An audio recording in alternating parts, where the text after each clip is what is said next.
recording, but the conversation's right in line anyway. But I guess I will go back and say one more time, Dan, thanks for doing this. I'm really excited to talk to you.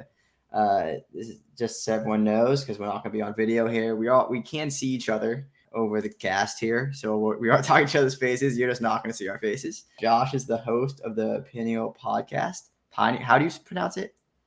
I say pineal, Okay. but I'm sure there's different pronunciations of that word, and everyone says it however they feel comfortable. And I have no idea how to say it. So, and anyway, Josh's podcast is really cool. Something that you've done, which is just incredible to me, is that without really building a following, it's really just something. And your 1 minute opener that you have on Spotify and our podcast, I like it a lot. Where you just say, "Hey, I'm Josh. I know that I know nothing. I'm really interested in these topics, and I want to learn more." And then you go get what has amazed me is your ability to go get guests when your public persona is a pine cone, and it's not this giant huge following. And I can tell I can see your passion or I can hear your passion, I should say, when you're talking to your guests. But I mean, you've had people on as big as Glenn Greenwald, who has 2 million followers on Twitter. So the way this usually starts, now that I've sung your praises, is I want to hear about the story first off. Like, what is your story? However you want to take that, wherever you want to start it, and what brought you to where you are today, kind of what keeps you going. And then from there, the conversation may go any direction. Well, thank you. That's always an interesting conversation. Where does one start one's story? It's just like, let's explore your past and how you got here now, which is, if you're doing it right, unique to your own experience. And so I guess how I got here at this moment talking to you is through Twitter and the AMC Ape community. And that's been a interesting experience over the past 2.5 years. But as we talk on August 28th, settlement share day. But it's I don't know. I wanted to talk to people. I've been doing it through how did I start talking to people? It's like I was doing vegan street activism, but before that it was like maybe I'll go back. It was like I was working in the finance district in Chicago during the Occupy Wall Street movement. And I remember looking outside and seeing all that going on, and then walking during lunchtime over to Grant Park and seeing that going on. And, at that time I started like really looking into the Green Party and seeing alternative ways to live, because I've been smoking cannabis since I was 16 years old. So I've always, up until more recently, been deemed a criminal by society's laws, which is wild for smoking herb. But when you do that, and then Occupy kind of woke me up to the way people were treated in our society unequally, and how it's funny because it's an iteration of the ape movement. The ape movement is trying to hit them in the wallets, where the Occupy movement was just trying to spread the voice. Not that AMC isn't trying to do that, but it's like how can we also simultaneously burn it down, as opposed to just make. And burn it down sounds really scary, but anything needs to burn to regrow, which is also an interesting thing, because right now the air quality outside my door is 360 from wildfires that have been blowing for a while. So today's a rough day. I had to retape the doors with duct tape. Where are you out of, by the way? Central Oregon. There's a couple fires, the Bedrock Fire and the Lookout Fire, just over the mountain pass from us. And since a couple weeks ago, the smoke has been pretty heavy blowing in there. And so, this morning we were able to go take a walk, which was nice, but then we've been trapped again because it's unhealthy to be outside. So it's so Occupy, and then like because before that I just cared about like nothing, right? Sports and what the Chicago teams were doing and what good food I was going to be eating. And also I went to a lot of music. Music was a place to experience that as well, like early in Chicago, because it's a good scene. I know you're over there, so I hope you're also enjoying that if that's part of your lifestyle. But yeah, so all those things, and then talking to people, going through my own personal struggle and healing journey, and becoming healthy for myself, and then wanting to, uh, you know, also speak out on some of the ills I was seeing in the world. And yeah, that's how I'm here now ish. I'm sure that didn't make much sense, but a little bit. No, I it know it went did. all over. Yeah, no, it's cool. It's cool that you. So like you were saying, I think as all of us actually start out, we care about nothing. That's when we care about sports or music, which are, I don't want to say are nothing. Like there's incredible stories and incredible value behind those things, but you start to care about. I'm trying to describe it now. I'm saying it out loud. You start to care about. I almost want to say more substantial things, and you said one of those first things you cared about was vegan activism. How old were you when you got into that? No, that was later, man. Oh, That was about. I've been vegan for 7 years now, but you know, it's funny because the veganism further helped me, like Occupy, like open the door to something's a little wrong with the way we're doing things and the way things work for everybody. yeah, And yeah. then before veganism, it was some of the ways we're poisoning ourselves, like Teflon pans and forever chemicals. And like, if you're cooking your own food, but you're using scratched cookware, then you're intaking heavy metals, which also aren't good for you. And then I was also like, I was more unhealthy. More unhealthy. I'm healthy now. I was unhealthy, deeply unhealthy at the back end of my 20s from a lot of alcohol, Chicago lifestyle, eating Italian beefs, Lou Malnati's pizza, sausages, like every pork tacos, like without abandon, yeah, chicken wing night. Like it was all Yeah. that shit. It was, I look back now and I've rarely had a meal that didn't have at least one animal product in it. And if I did, it'd be like, it's missing something. Totally different perspective. I thought it was manly to do that and to drink alcohol in excess. And, it was, I don't know why I cared. It was just like being a Chicago guy meant that. And for some reason, I wanted to be that. And then I lived that. And then I was getting pretty unhealthy and I wasn't happy. And it was only when I started taking responsibility for myself, making changes in my life. Like I went to, if we're going back then, I started going to therapy. I tried a couple different antidepressants. Really, all they do is numb you the fuck out. And then people get addicted to the feeling of being numb, to not being able to emotionally feel. And, it's like, that was my experience. And then certain side effects that those had, that was just like a brief period. But you go to the doctor and your numbers are starting to look bad. And a lot of men, they don't even like going to the doctor in their late 20s. They don't want to know, but your numbers starting to look bad. And instead of like, well, maybe you should stop drinking and seriously, and maybe you should absolutely change your diet and start eating whole foods, and maybe you should look at your job and is it giving you satisfaction or not, or your relationships, or are you getting good sleep? What's your environment like? Are you getting sunlight? There's so many different things that they could say, and instead it's almost like the system guides you to eventually like some form of pain management or like ideology management with the it's like there's nothing wrong with your brain. You're going through a struggle because the symptoms that you're experiencing or something needs to change in your life, and you need to like take accountability for that, figure it out for yourself, and then put that into action. And it feels impossible at that moment to do, but the help that they give you is like,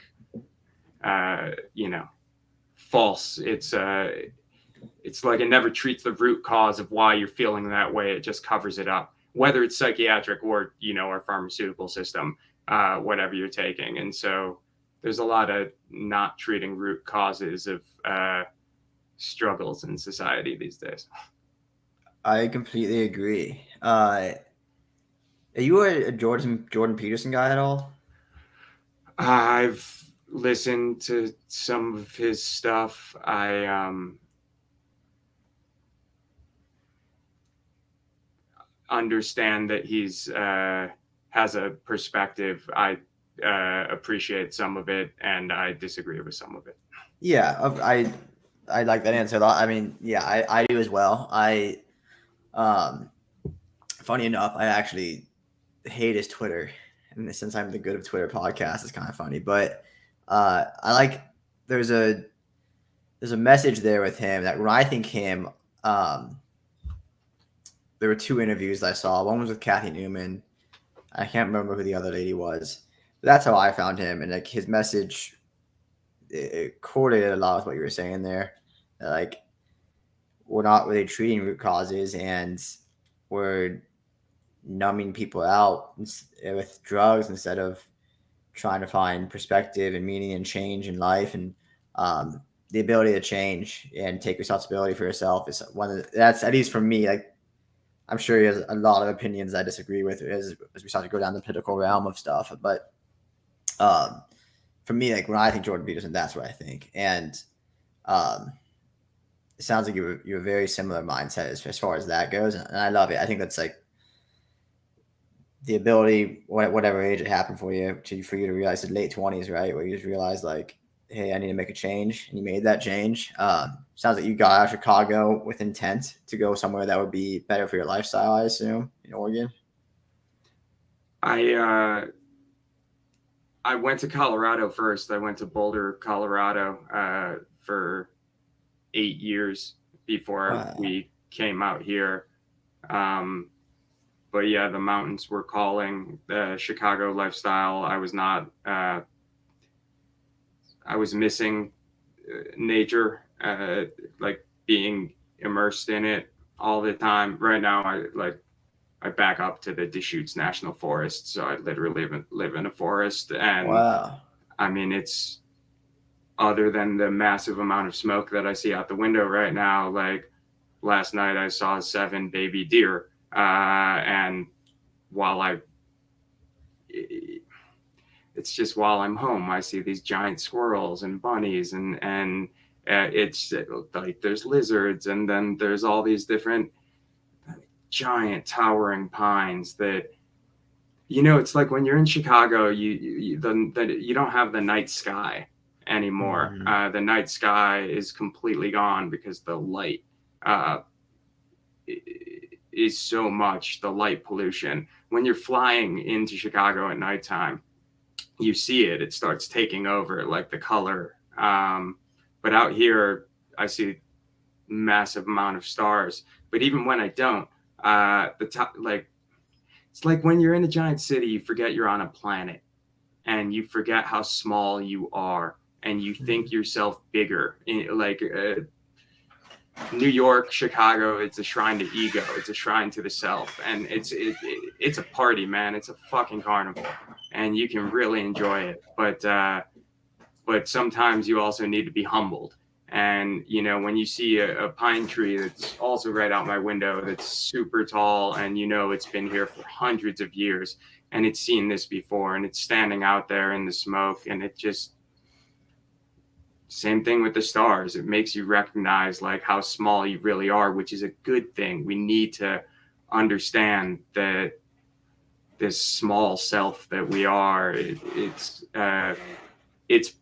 both all that there is and the most important thing, and completely insignificant. And so I guess that's the paradox. That's super cool. I like the way you put that, how when you're in Chicago or New York, it's a monument to the self. I haven't thought about that before. Um, however, I spent 2 years in Denver, and I I'm gonna end up a mountain guy whenever it's all said and done. I'm definitely a nomad. It's definitely what keeps me my happiest, but um, I love the mountains because they always remind me. Whenever I drive, whenever I drove into them, it'd always be like, oh my god, we were nothing. We are just so small, and these things have been here forever. The same thing you were saying about the tree, like I love that thought. It definitely, for me, I want to ask you why you think it's so important. But before that, it's like, just so you know, my perspective on like, for me, it's just like, as it can be sad, yes, when you like really sit back and think about it and like, or insignificance. It's also just like a weight off the shoulders. And it's just a way of like, hey, it's amazing that you get to be part of this journey of the universe discovering itself. And you get to be this tiny, tiny, tiny, tiny, tiny percentage of it. And like, but wow, you get to do that. And you're a little part of the universe. It's kind of going on a journey to figure out, hey, how do I enjoy this life thing? And um, it's just really beautiful. And I think I completely agree with you that the only times that you can really feel that are when you're surrounded by nature. It's just, there's something about the setting. Um, saying that's my perspective. That's why I think it's important. But is that also kind of what you're getting at? Or why do you think it's so important? Why are you choosing to live this lifestyle? You know? Yeah. Uh, I guess flow states are also ways to get there. And so what brought me out to the mountains originally was back when I was younger, we used to go to Colorado, once a year normally, or once every other year, just for a ski trip. Um, and then I eventually switched to snowboarding and kept doing it myself.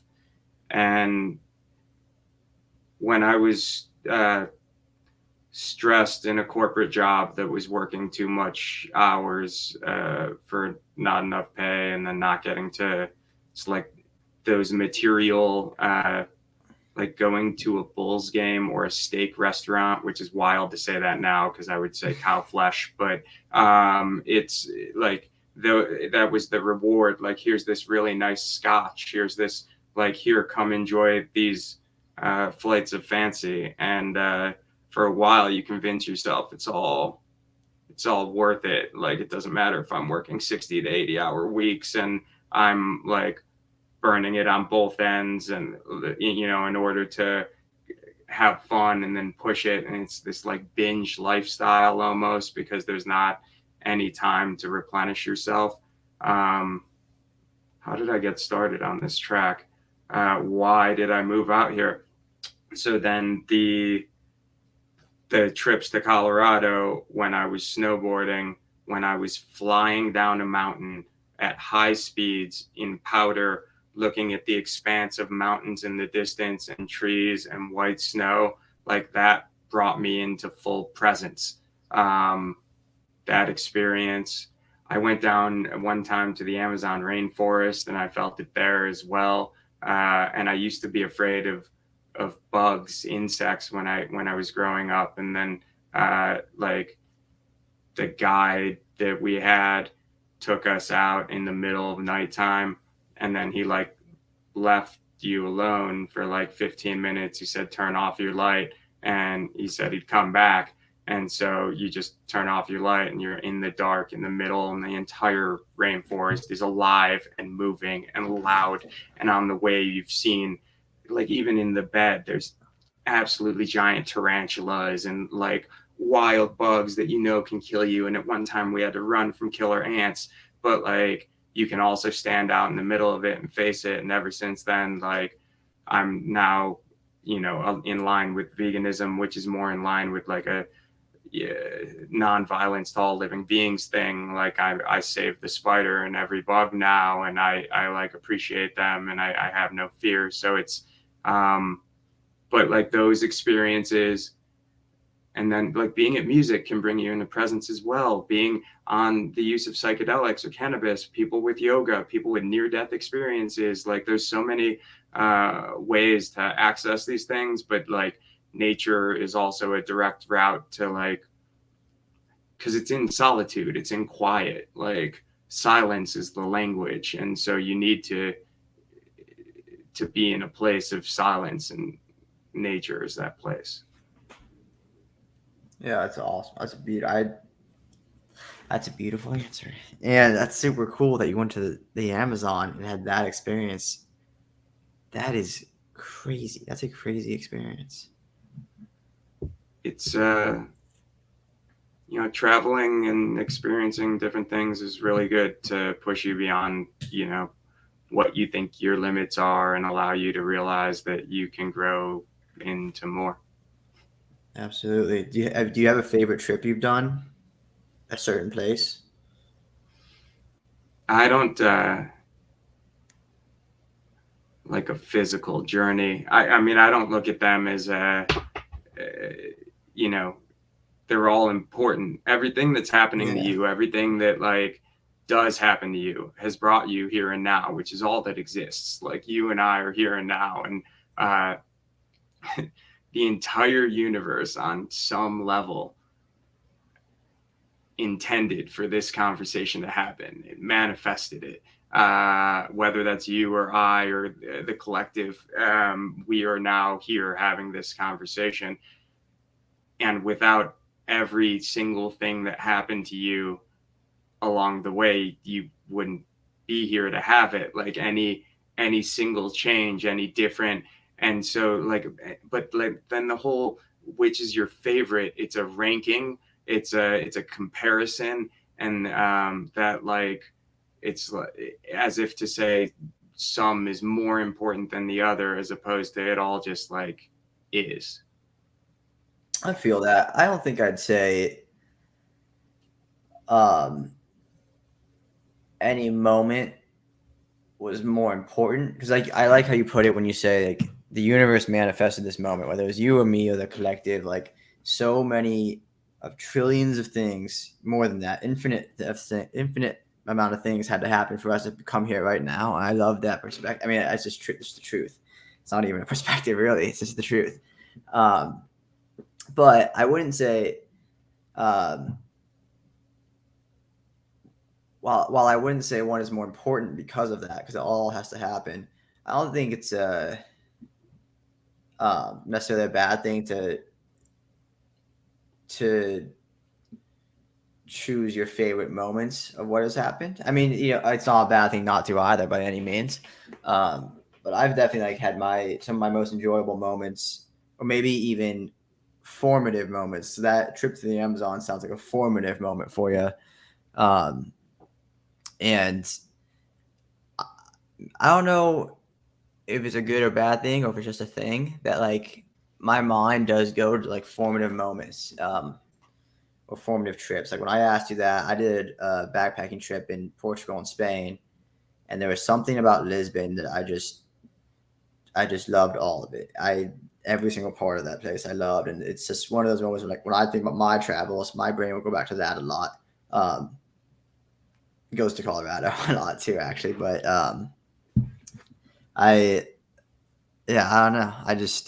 I like your thought process and sending me down my own kind of rabbit holes in my head.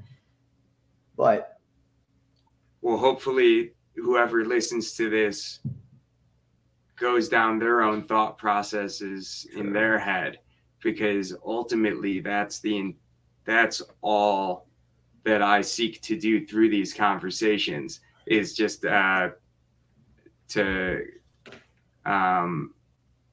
for lack of a better word, trigger a thought process of something that like one may not have thought about before, which is not what most conversation or like government propaganda or and it's all intended to shut down our thinking, our critical thinking. Like most of the messaging that you're seeing coming in news media, and I like that up until now they call censorship. The term for censorship in 2023 is content moderation. So they're like moderating the content to to fit the messaging that they want, but there's pockets where people can get through if they so choose to go, seek out other information.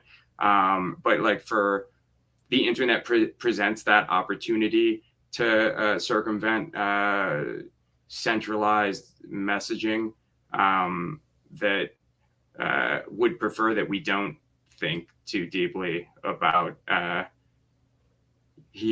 the infinite number of things that needed to happen in order for you and me to be here having this conversation.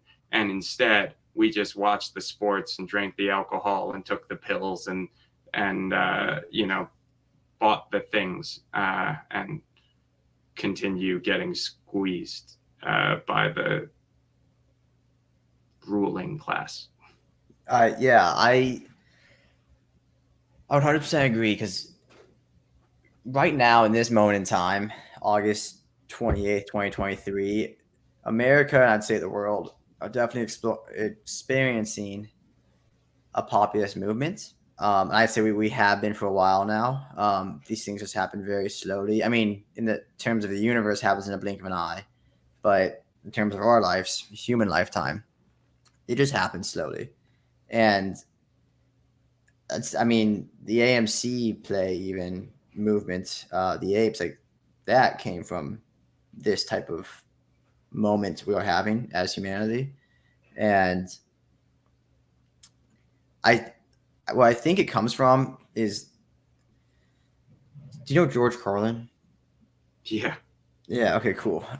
One of my favorite rants of his, um, where his big famous one is, he talks about it's a big club and you ain't in it, and some host pushed back at him. Was like, there's no conspiracy group getting together and that's doing all this stuff. It's like, he responds, you don't need a formal conspiracy. Everybody knows in this class, like, this is working for them. This is what's good for me. This is like their interests are all aligned, and it's just that's how the universe shook out. I do believe there are universal laws, and unfortunately, one of the laws is the 80-20 rule, the Pueblo distribution. For whatever reason, it's just 20% ends up with 80%, and in this case, you can break that down to the 20% of the 20% of the 20%, and you get down to this class that ends up with just the most power and wealth. And humans, just like the stars, will organize themselves that way. And if you're in that class, you're gonna do what's best for you, and that's just human nature. And I think what happens is the pharmaceutical industry doesn't want you looking at them, so they're gonna do whatever they can to make you look away. And then the war industry doesn't want you looking at them, and countries and governments. No one. It doesn't matter which government you are, which country you are. There is no government that wants people asking questions, and it eventually everyone's just. If it's a Ouija board of trying to make things happen, eventually all these powerful people end up pushing and pulling in the same direction. And that's the moment we find ourselves in. We just happen to be born in this generation where the new technology age, and the new ability to connect with people through social media, which is really in its infancy, and through podcasts like this, like the universe allowed this to happen at this time period, versus if we were born 100 years earlier, 50 years earlier, it would never happen. And it's just a very crazy moment in time. It's a very, very wild moment in humanity, and it's pretty cool that we got to like basically live through a time period of what was as significant, if not more significant, than the printing press. Like it's kind of similar to that. Like, oh my God, we can communicate on a whole new level now, and it's disturbing the powers that be. It's allowing, like you said, pockets. I like that a lot. It's created new pockets for people to reach down and go down, and we the people are doing it and finding everyone individually is finding what works for them and what's best for them, and kind of breaking through the matrix, so to speak. Yeah, it's it's certainly an interesting time. I just the same things happening in every country. Governments are trying to centralize control and implement enhanced security and monitoring of citizens and regulate what speech is allowable.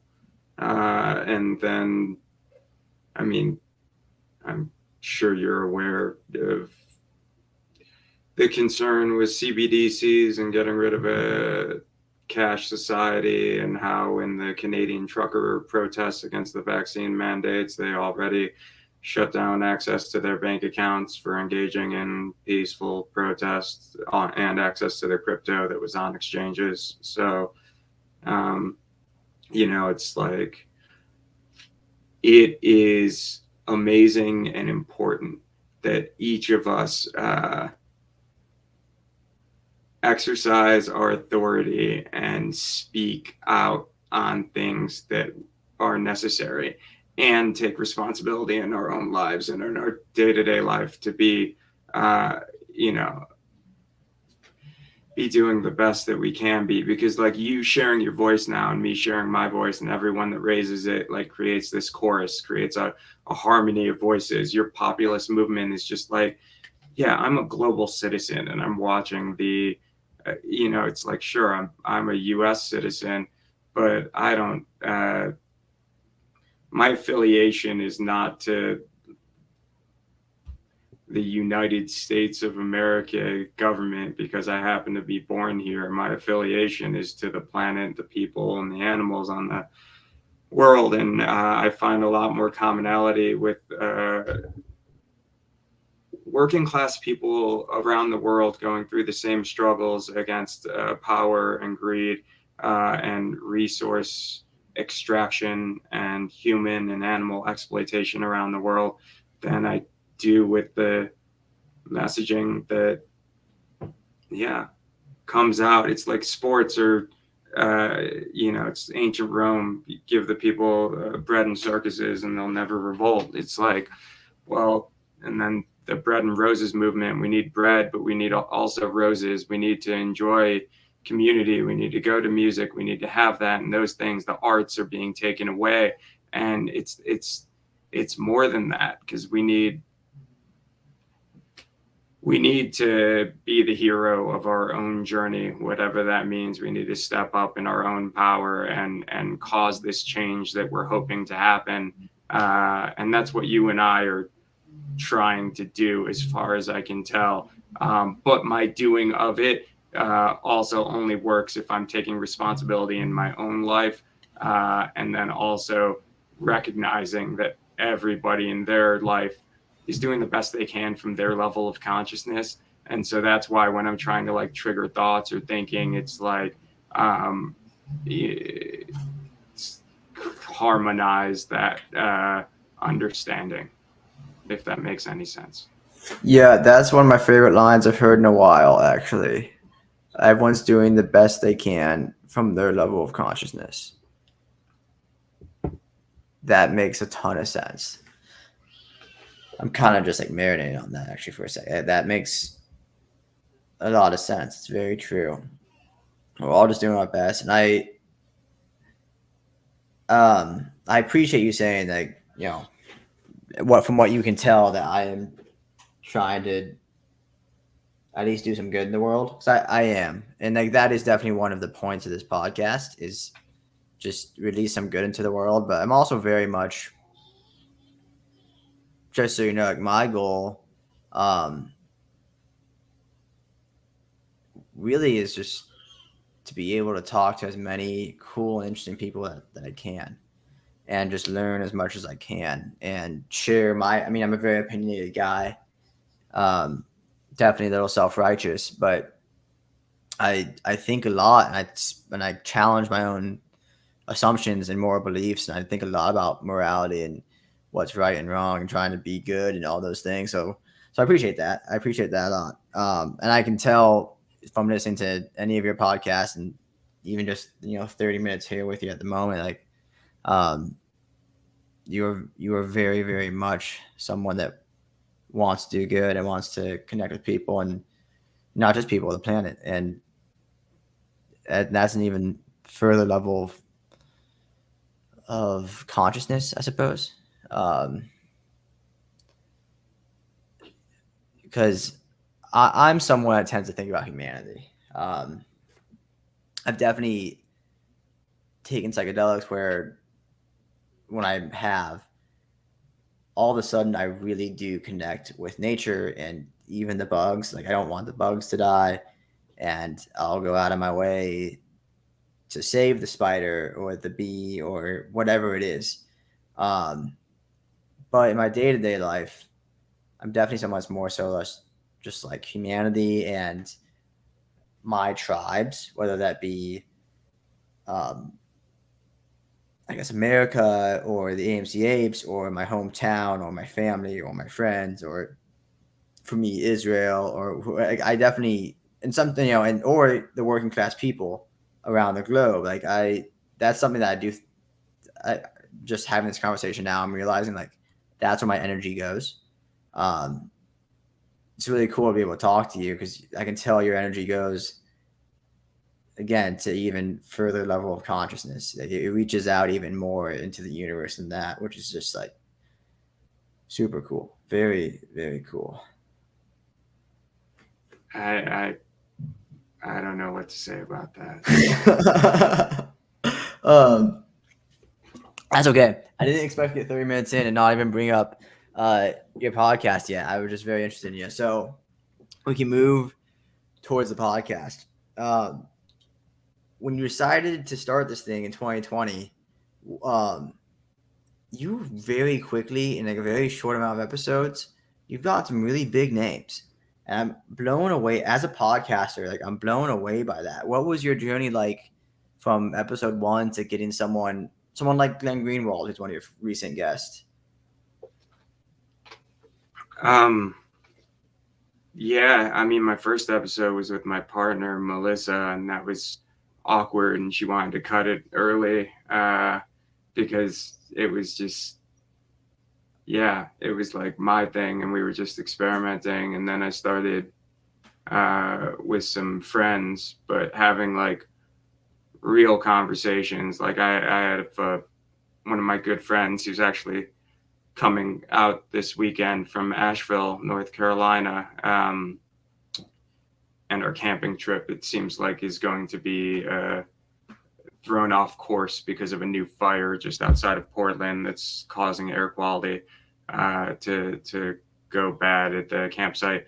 But like he served in Iraq in the Marine Corps, and I asked him difficult questions about war and the purpose and why we do it, and if there's, how he feels about that experience. And it's like I had another buddy who also served. It's like I wanted to start by having interesting conversations with, like, because I have some pretty interesting friends that I've acquired over the years, and so I knew I could get something out of it that I wanted to. And then it was like a whole nother branch. It's like when you move beyond your friends to like, okay, now I've never had a conversation with this person before, and I'm trying to create something through this conversation. I'm trying to create that spark in someone's mind of something they hadn't thought of before, something that challenges them. Oftentimes, like my radical way of thinking, I don't expect everyone to agree with it. It took me all the experiences in my life to agree with that, like to be who I am now. But it's like, okay, so you've done psychedelics. It's like, how someone who's gone there before, with a noob, like you can kind of shepherd them, like there's nothing to fear, like you can help them cross the shaky path that is. You're helping them like remember ultimately something that they've known all along, and you're just trying to create a sense of calm, and like what to say. And so it's like it's almost like you're trying to like coax out a conversation that you have within you, and this other person has within them, but ultimately you only you like get your starting question, or you like get to start it, and then you don't know where it's going to go. And like that's the most fun thing. It's like I'm literally talking with someone I've never talked to before, and I'm about to have this really intense deep conversation, and sometimes it can go to these unexpected beautiful places that like not only challenge the listener, but challenge like me, challenge myself. And then it's like, what do I think about that? And I want to be challenged, because like we should seek to challenge ourselves, because that's where we grow. And if you don't challenge yourself, you just decay. Yeah. Cool. I love it. I agree. I forget what it was how did I get more people on? And then you just asked. We can get we can get to that. We can get to that. Before we get to that, though, no, I agree that a couple of things there. You have some quotes that I'm really loving. The fact that when you said you don't expect everyone to agree with your opinions. You have to experience everything you've experienced in life to have your opinions you have now. Is something if everyone had that mindset, to be a much better world. It's very true. We're one simulation point. We're one data point of trillions that have happened. Like, you shouldn't agree. There's no one on this planet you should agree with completely about everything. That'd be a wild thing. And then, now I'm blanking on the last thing you said. There was another thing you said at the end there that I really love too, but now I'm blanking on it. But you're making me think. You're making me think for sure. But yeah, let's dive down that rabbit hole as a podcaster. I've found it at least moderately challenging to go get these people that I'd say have expertise and following. Which my goal to gain a following, which is definitely a goal I have, is really because if you have a big enough platform, then you can talk to anybody.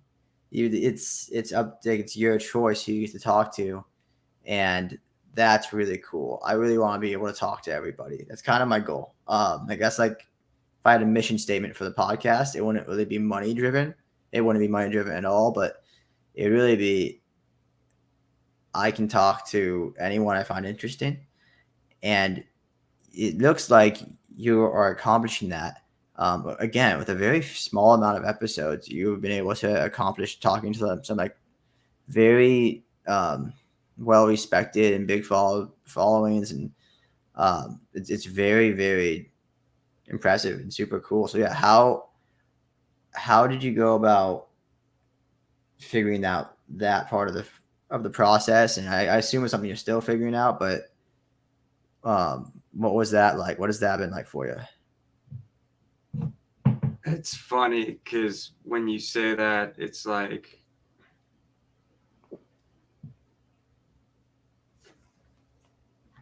because we're talking about egos, right? We're talking about like who's bigger, who has more followers, who does the world know of this name? And it's so funny because to me, like Glenn Greenwald and Jimmy Dore are two guys I've followed for a long time and really respect. And it was super cool to get to have those conversations for me. And most people who I've known throughout my life have no idea who either of them are. And so it's like,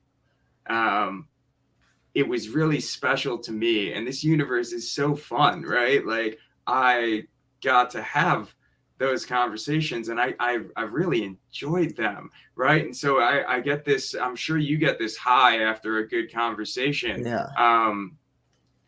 Which is amazing, right? Because we have the ability to get high off a conversation. that's how special we are as humans. Like, I come out to nature to do it, but we also have the ability to do it through conversation. And so sometimes I get to experience that when I do this. But I guess I learned it's not about, like, for me, gaining followers or listens. It's like, that'd be nice because it'd certainly be easier to have conversations, and I'm sure my ego would enjoy it. But like, so I had this podcast with her name's Dorit. She's Serenity Foods at Twitter, and she runs the Uncooking show on the vegan TV station. I forget, Unchained TV. But she was a she was a monk. She was the only female monk who studied under Thich Nhat Hanh in the Plum Village in France. And so she was called a monkette. And she also studied with Deepak Chopra. And I didn't know all this before I had the conversation with her. I appreciated her voice on Twitter. And it's like that for me was such an important conversation, both like in my life at the time that was happening for my life. But then she also said something to me. It's like, she said, the message will go where it's needed. And for me, that's kind of what I channel with. It's because ultimately I'm saying things that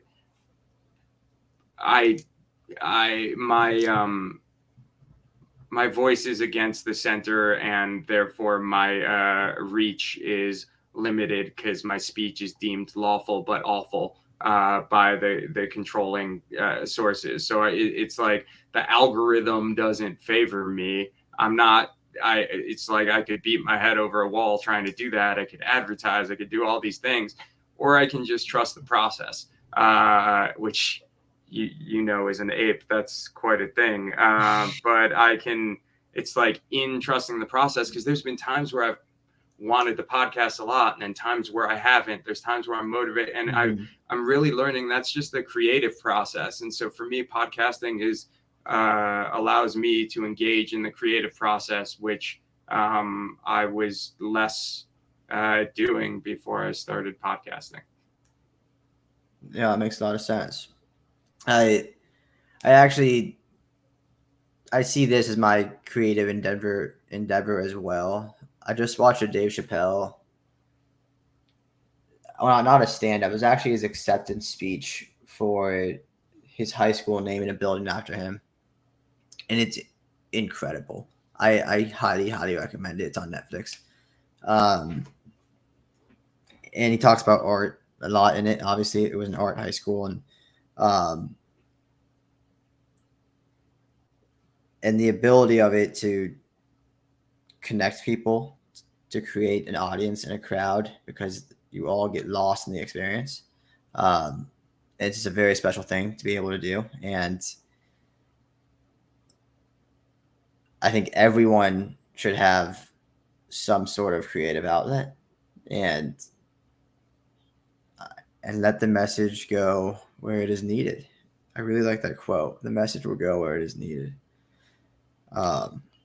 That's a really, really good quote, man. I'm starting to write these down as you say them.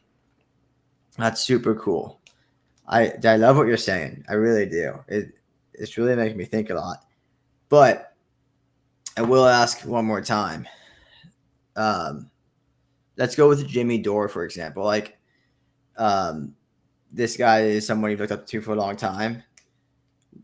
What was the process of getting him on? Does he have a website? Did you just reach out to, or like how did you go about?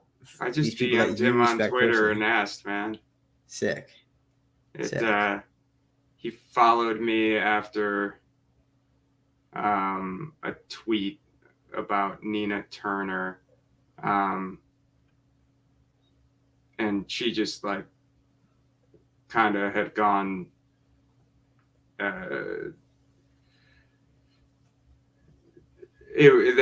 anyway, I had a tweet about Nina Turner and some things she had been saying, and he liked it and followed me. And so, when you follow someone, you can DM them. So I reached out, and he said he came on because of the name, the Pineal Podcast. And so you think about it, it's like, why did I choose that name? Well, I chose that name at a time where I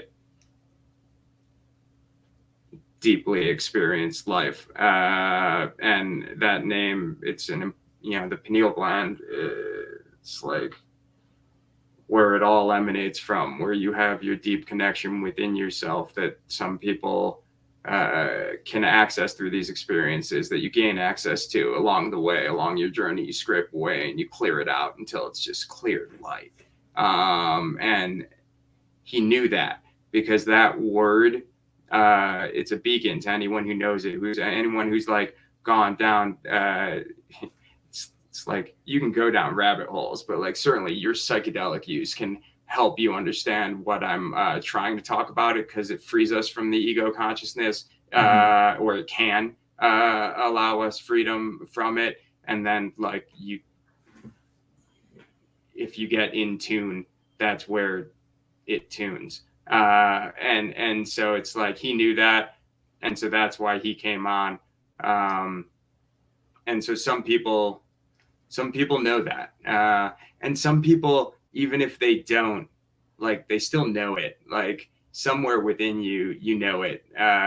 Just like we have access as humans to the collective unconscious. We have access to all of the information that's ever been known throughout the entire, but like we just don't have access to it. But like some people do, and some people can gain access, and there's too much of it and your brain can't handle it. And so it's like, if you've done those psychedelics, like the idea of being on them all the time, because you are in that, or can reach that deep connected state, but like it's too much to handle.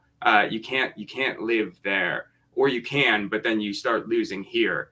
And then that's a choice, because like the Mahayana Buddhists, like ultimately that's a criticism as well. It's like, so then they found this place deep within themselves and stayed within the Himalayas, but then are they turning their back on the suffering of humanity and how we go forth and spread good and love? And so it's like it's like ultimately we all know that. We all know we're connected. We all know we're one. It's a remembrance. Earlier you said like the universe experiencing itself. You are an opportunity for the universe to experience itself. And you do that like by going on your own journey. And there are opportunities that present themselves along the way, and people take them or people don't. And ultimately, like, you have to allow that and forgive them for whatever level of consciousness they're operating from, and hope that they'll, choose that path of good for themselves. 100%.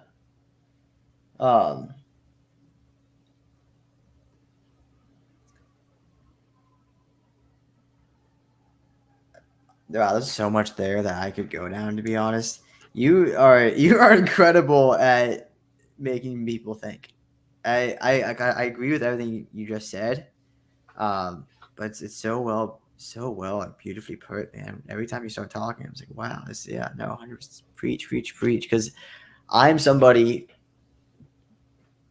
whose, I guess, level of consciousness, which I feel like is a better way to, a more like articulate way maybe to explain that, but my level of consciousness, like where I am from, just like if one side was ego, on the other side of the line was basically the Himalaya monks. Wherever I land on that line, or whatever it is on that chart,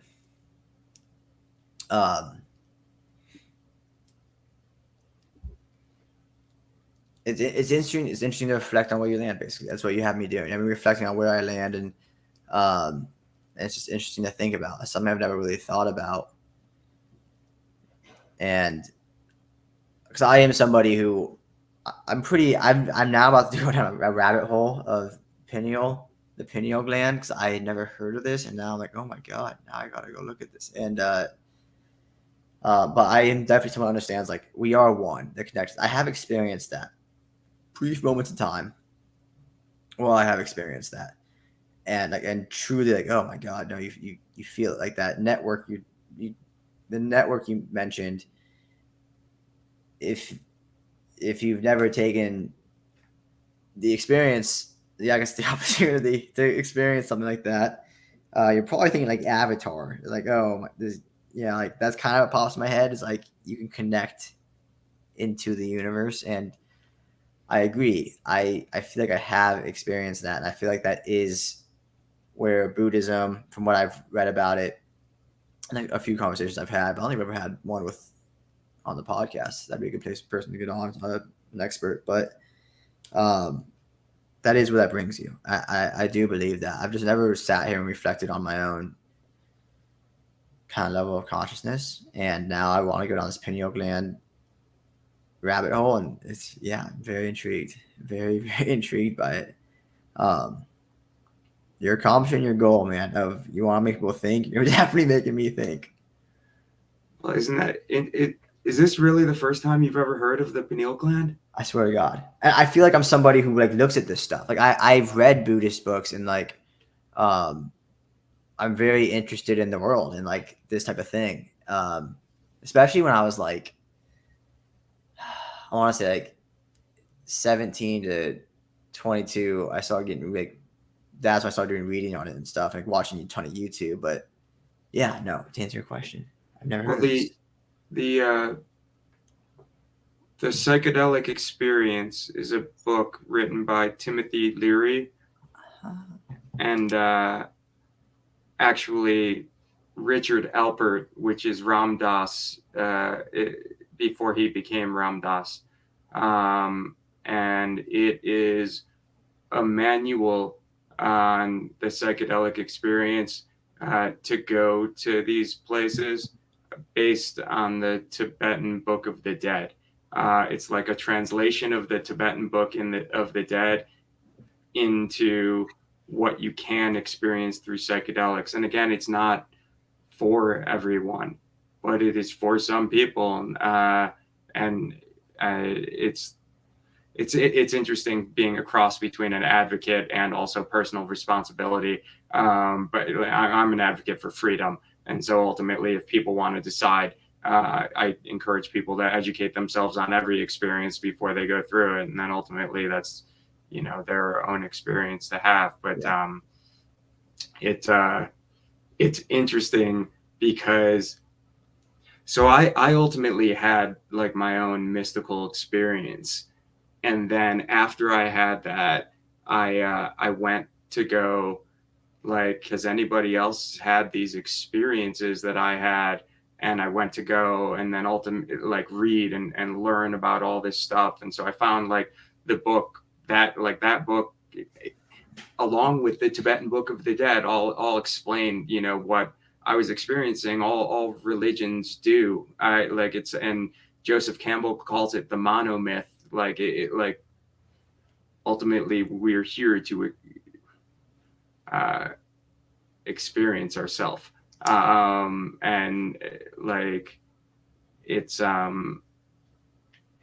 there's a lot of metaphors and a lot of ways people say that, but to know yourself is what you're here for, and then you can finally start living.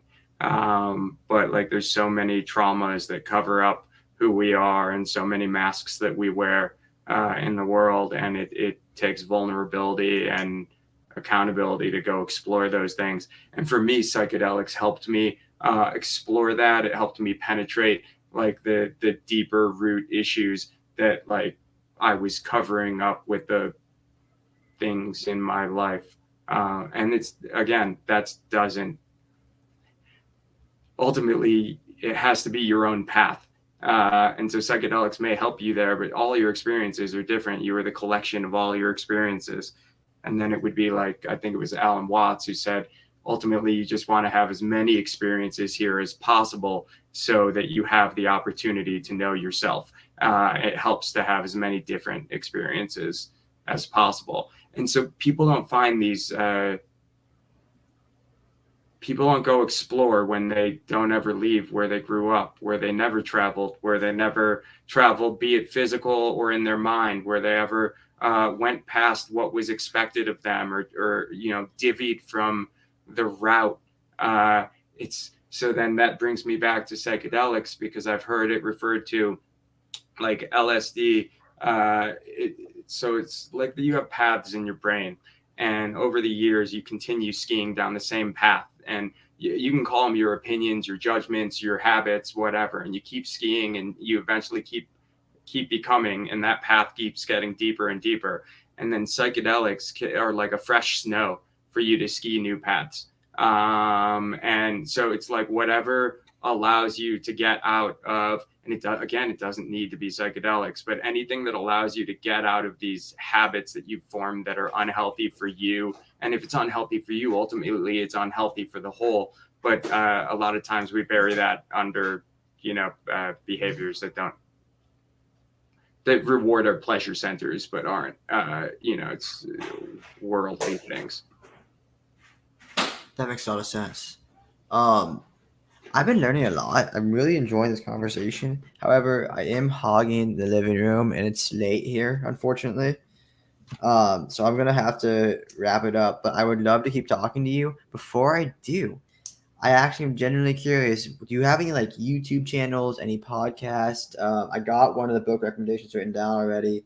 For I guess exploring more of the pineal gland and this thought process. Uh, I mean, if you don't want to take psychedelics, lie on a couch and turn on a Moody Blues album or the Pink Floyd in complete darkness, and turn off all screens and go wherever it may take you, then everyone should have a period in their life where they listen to Alan Watts YouTube videos for 3 hours at a time and do the same lay on a couch and see where it takes your mind. Because it's like, so that's it. I'm not Alan Watts. I'm me. I'm being myself, and I'm sharing my experience, and I'm hoping that in sharing that experience that it triggers one's mind to like think differently or go deeper or like stop, like, because ultimately it's like the mind is what needs to stop. The ego consciousness needs to stop for you to experience universe, for you to experience heart, and then you can recognize what the mind is and who you are. But it doesn't do that when it skis the same paths that it's been doing all its life. So you got to get out of that, like, whatever can pull you out of what you've been doing this whole time, and until you finally feel in alignment, right? Like until you've made those changes in your own life, until you are a beacon of health, and in more ways than one, physical, mental, like, and that doesn't mean there's not hard times, right? Like, man, it is tough being in this wildfire smoke that I feel trapped in the house. And I'm so grateful to have a house that has good insulation during this time. And I was wise to purchase the duct tape this time to seal it up, knowing that it could break it. And I'm so thankful that I had the money to be able to go do that. And we have plenty of food, and we have like backup water in case there's a problem, like in the garage ever. And you can always figure it out, but it's like as you get wiser, or you don't. You learn from your experiences, or you don't, and that's your choice. But like, you only know that you've learned through your actions and continued experience. Like you can tell yourself you've learned, but you're going to keep getting opportunities to show if you've really learned and grown, or if you're going to repeat the same old cycles. I love it. I love all of it. Honestly, one of the things you could do if you want to experience deeper level of consciousness is have a conversation with you. I honestly, dude, like, I gotta go listen. I gotta go listen back to this one again a couple of times. And just like, whoa, man. I'm kind of blown away. Not gonna lie. I appreciate you for having me on and reaching out. And it's it's a different experience when I come on someone else's, because it's like on my podcast, I'm trying to, I used the word coax before, but I'm trying to like, I see what someone has a little bit, and then I'm trying to like pull it out to like get to this place that ultimately is what I'm like experiencing. But then there's that shared, because then that's a really special place to get to. Yeah. But you never, but I don't talk as much. But you know, because you wanna like pull it out through the. But it's a. I'm sure you recognize that dance being a. You know, you've let me No. speak, and I appreciate you. Oh, of course. No, that's what I'm here for. I go on my rants too. I don't really think about it as I'm going. I love. You mentioned it earlier. The like a good conversation gets you high. I think I have never actually thought this until like these actual thoughts until now. Like talking with you is incredible because it's making me think so much. Like that is the high I am most addicted to in my life. Actually, is a conversation high. Like that is like peak life for me, truly. Um, that I mean, obviously, like family and all of those things, like that's what's most important to me. But um, you mentioned skiing down a path in a different type of metaphor earlier, but for me, it's like I love skiing and like it's just such an incredible experience just being in the moment and being in the moment of these conversations and listening and learning and getting to this. Like for everyone you talk to, there's so much to learn. It's just a whole other person that's gone through a whole other experience, and there's just all this information that you don't. Um, and I'm grateful whenever someone gets on here and just wants to talk and wants to share their story and share their thoughts and um, take me and whoever listens, whoever the message needs to reach, um, to a place of thought. And it's my favorite thing, man. It's my favorite thing, and I have really enjoyed this one. I'd love to have you on again in the future, and just go where the conversation goes. Honestly. Cool, man. Thanks for having me. All right, thank you, sir. I'll talk to you later. Peace. Have a good night. Peace.